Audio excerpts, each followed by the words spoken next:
E vou conversar um pouquinho com vocês sobre essa prova da FUVEST, né? Primeira fase da FUVEST, que é um grande momento, né? Todo vestibulando tem esse dia, né? Aguardado, né? A primeira fase da FUVEST. Bom, sobre a prova de física, de uma maneira geral, ela foi um pouco mais difícil, por exemplo, do que o último ano, né? Que a gente costuma comparar com provas recentes. Ela foi um pouquinho mais trabalhosa.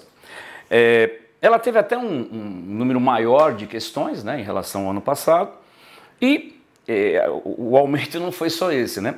As questões, elas exigiram um pouco mais dos candidatos. Por exemplo, tanto nos conceitos físicos, né, foi uma prova bem abrangente, aliás, ela conseguiu passear aí por várias partes da física, então exigiu muito conceito, domínio conceitual. E também exigiu, né, cálculos, raciocínio, não só a questão de uma conta difícil, mas uma conta bem pensada, né, que são coisas difíceis. Não foi só um trabalho de ficar horas fazendo conta, mas qual conta, né? Então, foi uma prova que realmente foi mais, né, foi uma pegada maior. Falando um pouco mais especificamente, né, as questões foram até que relativamente curtas, né? Não tem aquela preocupação com grandes contextualizações. Por exemplo, uma questão que chamou a atenção, né? Bem clássica do modo antigo, né? Lá, 3 pequenas esferas carregadas, e aí você tinha lá um triângulo, você tinha que saber, lógico, trabalhar com uma lei de Coulomb, força elétrica, e trabalhar com a geometria do triângulo, ou seja, uma questão muito clássica, muito tradicional. Uma outra que me chamou a atenção pelo seu lado clássico foi aquela dos aviões comerciais, né? É uma questão que, inclusive, já tinha caído de um jeito parecido alguns anos atrás, que envolvia basicamente a ideia de pressão, né? Força sobre área, mas é uma questão que, se bobear, você já fez em algum momento, uma questão bem tradicional, muito clássica, né? As questões que envolveram energia, também questões que você, né, ao se preparar, já deve ter trabalhado, energia cinética, o trabalho realizado pela força-peso. A questão do circuitinho elétrico, uma lei de Ohm-Pouillet, também direta.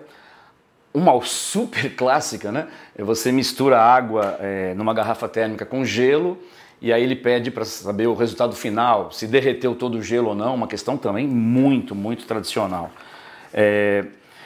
Uma questão de termodinâmica que, talvez, por não ser um assunto muito assim tradicional na primeira fase, pode ter trazido um pouquinho de dificuldade. Uma questão de ótica que envolvia uma lente plano-convexa, mas pelo menos no Note a Dot ele dava a expressão, mas também era uma questão tradicional.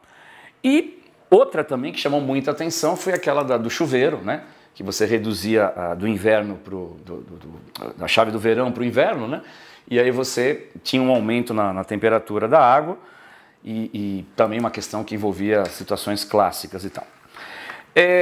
Eu senti falta um pouco de cinemática, né? Na verdade, uma questão a rigor trataria de cinemática, que é aquela questão 15, né? Que você tem lá o flash e uma polia girando.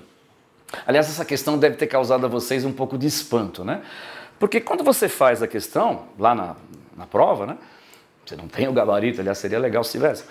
E você chegou numa alternativa, né? Eu acho que muita gente que percebeu, tinha 9 Hz, 12 Hz, pensando até no mínimo múltiplo comum, você chegava numa alternativa. Só que o gabarito oficial que a FUVEST soltou assustou um pouquinho os candidatos. Eu acredito que eles erraram a letra, né? Porque eles deram alternativa B e na prova V, né, essa questão número 15, é alternativa A, né? Então, eu acredito que foi um erro de digitação da FUVEST, porque não tinha muita discussão, essa questão realmente era um mínimo múltiplo comum entre 9 e 12 Hz.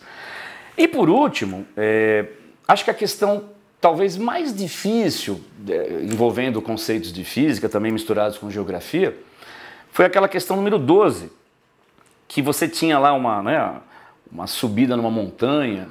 É uma questão de meteorologia, né, digamos assim, né? E essa questão eu acho que provavelmente foi a questão mais difícil, envolvendo conceitos de física e misturados com geografia. Porque o que muita gente deve ter feito nessa questão?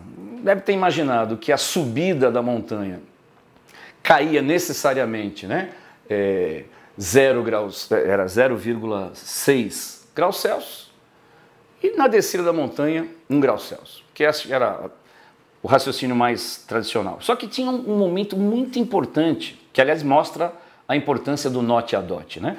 No NOT a DOT, ele falava assim, ó, utilize RAS ou RAW de acordo com a presença ou não de ar saturado. E se vocês olhassem, né, o desenho, olha que detalhe, né? Quando você vai de 200 metros até 400 metros, você ainda, né, durante essa subida, você não teve aí a saturação. Então, de 200 metros a 400 metros, você tinha que perceber que era uma queda a cada 1 grau, a cada 100 metros, né, 1 grau Celsius. Ainda era um processo chamado, digamos, seco. E a partir do 400 metros, do ponto de orvalho, né, você tem a subida da montanha com uma queda agora sim de 0,6 graus Celsius.